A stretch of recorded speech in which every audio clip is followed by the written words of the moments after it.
Over the past few years, I've examined hundreds of different routines. And unsurprisingly, I've noticed that most successful and productive people all have one.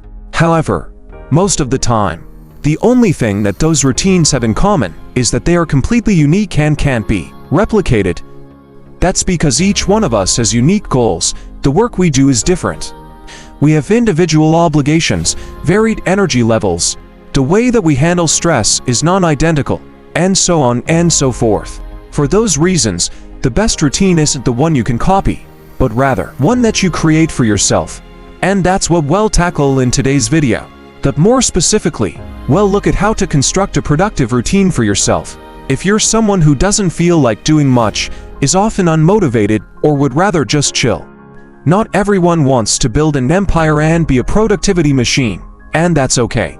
So essentially what we'll be looking at is how to construct a routine that will help you get the most out of your time without putting in too much effort. After all, being productive isn't necessarily about spending more time working, but rather about being in a proper mental state when you are working, in order to be more efficient, faster, and of course, to enjoy doing it. However, to do that, you first need to be able to even start doing your work. And if you fall more on the lazy side, that can be particularly difficult. Anyone who has had to do any sort of demanding work knows about something called the resistance. It's that feeling when you know what to do and how to do it, but you don't feel like doing it, because it might seem too difficult or you're just not in the mood. Most of the time, that's the biggest obstacle you need to overcome. But once you do start, it's so much easier to keep on going. And I'm sure you've noticed this as well. How many times did you tell yourself you were going to do something, but it seemed like such a big task that you didn't even bother starting? But once it got to a critical point and you did start, you wondered why hadn't you done it sooner, as it wasn't as bad as you had thought it would be. Starting is hard, continuing is easy. But I actually found a solution for this resistance that we all sometimes feel towards work. All you need to do is construct a ritual for your routine. Let me explain. You might have heard of a term called Pavlovian conditioning before. It's named after a Russian physiologist, Ivan Petrovich Pavlov, who studied how different stimuli create a response. His famous research involved dogs. When Pavlov presented food to the dogs, he noticed that they would salivate more than they usually did. It was an unconscious, instinctual response. But Pavlov then decided to do something different. He added an additional stimulus to the whole process. Before feeding the dogs, he would now always ring a bell. After doing this several times over many days, the dogs started to salivate in response to the bell alone. They learned that the bell was now a signal for food, and they would actually unconsciously salivate every time the bell was rang, even if no food was presented, simply because they became conditioned to do so. And similarly, just like Pavlov conditioned his dogs to salivate in response to the bell alone, you can condition yourself to begin work. Of course, we're not dogs, and we won't unconsciously start working just because a bell was rung. But we can come close by connecting different stimuli together and thus making starting easier. So let me give you a concrete example on how this can be accomplished. This is actually my very own little ritual that I use to ease myself into writing scripts for these videos, and it helps me make the process more effortless. I begin by preparing some green tea. Then, I put on a very specific music track that I only listen to before writing. While I'm drinking tea and listening to music, I read whatever I wrote the previous day. That's it. That's the ritual. It's not complicated, but every single time, without even thinking about it, I start writing. Because I find some mistake that needs correcting, or I get an idea for a better sentence. And that's how I ease myself into this particular work. The most important part here for me is to read what I previously wrote, because that's what actually tricks me into writing. But it's the combination of tea and music that I've become conditioned to that allows me to do that more easily. And these types of associations are more powerful than you might realize.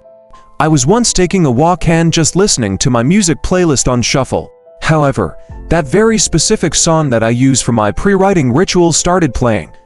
All of a sudden I was thinking about writing, was getting new video ideas, etc. The association has become just that strong over time.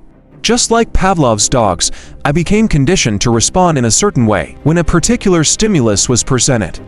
I basically created my own bell. I've since removed that song from my playlist, of course, as I only want it to be associated with work. But it's an interesting look at how our brains connect things, and if done properly, it can be used to our advantage.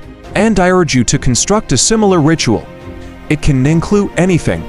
Maybe moving your laptop to a specific spot you only use for work. Doing a particular set of tasks beforehand, as I do, like listening to music and drinking tea. Or it could be putting on a particular set of clothes that are associated with what you want to do. The whole point is to create a connection between a stimulus and your further actions. But make sure the stimulus isn't something that's difficult to do, and that it's only connected to what you want it to be connected with. After all, the whole ritual should serve as a way to ease yourself into more demanding work, and should not be difficult itself. Now that you have your ritual set up, you should use it whenever you want to get into a work mood. But if you want to get the most bang for your buck, there's something else you can combine it with to get compounding results. What you want to do is identify when you usually do your best work. This requires a bit of experimentation and self-awareness. There may be certain times of the day when you're simply able to be more productive. During those times, you can get more done. The quality of your work is better and you actually feel great doing it. You want to identify those peak times of the day. Of course, this might vary depending on what type of work you want to do. For example, when doing mundane, boring tasks, mornings might be better for you. And when doing more creative tasks, afternoons or evenings might work best. Or vice versa. To find that for yourself, I suggest running a series of experiments. For 1 week, try to incorporate and do your most important and hardest work only in the mornings. Then for the next week, switch it to the afternoons. And for the last week, try it in the evenings. How long you're going to work is up to you. The point is just to get some data so you can identify when you feel most in the zone. A few questions to ask yourself and keep track of are: when are you most energized and motivated? When are you able to get more done, and when does working feel less difficult? Is it at a specific time of the day? Is it before or after a certain activity? And vice versa. When do you feel the most sluggish, fatigued, unmotivated, or when does it feel like you're getting nothing done? Look for patterns that emerge by either keeping a journal or tracking it on your phone.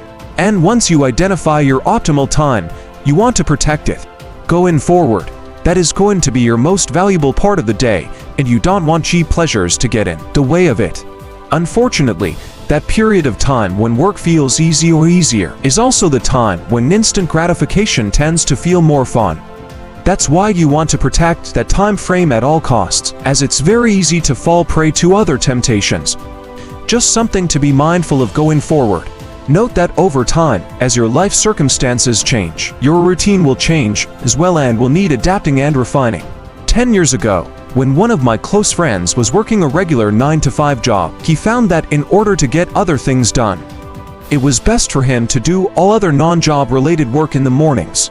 Otherwise, he would be simply too tired and too exhausted from his regular job to do anything productive after coming home. But later on, when he quit that job in order to pursue his new business, he had more freedom to choose when to work. And he found out that he does his best work in the afternoons, more specifically, around 6 hours after waking up. So now he makes sure that that time is protected and he plans his day accordingly around it.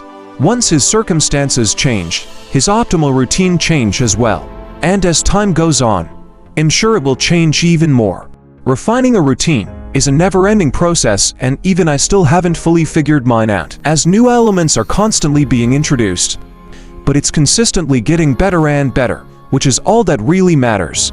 Now, if you're able to do both of these things, that is to create your pre-work ritual and find your peak hours, you can increase your productivity exponentially. You'll get more done with less time, less effort, and less energy expended. But I want to mention one last thing that can be helpful on your journey. And that is focusing on the process, rather than the end result. Yes, having specific goals is great, but it's the systems you build that actually get you there. You might have noticed how simple my pre-writing ritual is. Drink tea. Listen to music, read what you wrote. Does it sound complicated in any way? No, it doesn't. If my goal was to write a new video script every time, that would be much more intimidating.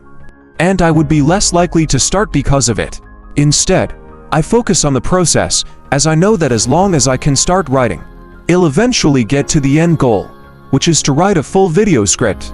This is just a slight mindset shift, but it can be really beneficial since it helps deconstruct and minimize the size of the task and makes you focus on the immediate steps you take, rather than being constantly reminded how you haven't reached your big goal yet.